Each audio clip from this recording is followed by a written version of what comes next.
இந்த வலியை அத ஃபீல் வேற பண்ணாத மேல்ஸ் ஞாபகப்படுத்திட்டீங்க. யாருமே இருக்க மாட்டோம். ஏன் நெஞ்சமெல்லாம் மத்த பொண்ணா இடத்துல இருக்கு தம்பி. அடிபட்டுச்சு அப்படின்னா இந்த மறக்க அளவுக்கு வலிக்க முடியல. மாட்டேங்குது. பிரைவேட் ரீஜியன்ல பட்டுச்சு அப்படின்னா மட்டும் ரொம்ப சிவியர் பெயினா இருக்கு.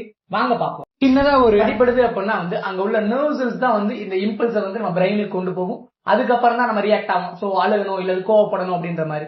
இதுவே பாத்தீங்க அப்படின்னா வந்து இந்த இடத்துல அடிக்கிறோம்னு வச்சுங்களேன், இங்க வந்து போன் அண்ட் மசில்ஸ் இருக்கு. அதை தாண்டி தான் நர்வ்ஸ்ல படணும். சோ அதனால வந்து பெயின் மத்ததை காட்டிலும் இது கொஞ்சம் ஓரளவுக்கு கம்மியா இருக்கும். இதுவே நம்ம பிரைவேட் ரீஜியன்ல அடிபடும் போது என்ன ஆகும் அப்படின்னு பாத்தீங்கன்னா வந்து அங்க டெஸ்டிகல்ஸ் இருக்கு பாத்தீங்களா, அந்த டெஸ்டிகல்ஸ்ல பாத்தீங்க அப்படின்னா 4000 பிளஸ் நர்வ் செல்ஸ் இருக்கு. சோ அதனாலதான் வந்து அது ரொம்பவும் சென்சிட்டிவான ஏரியா.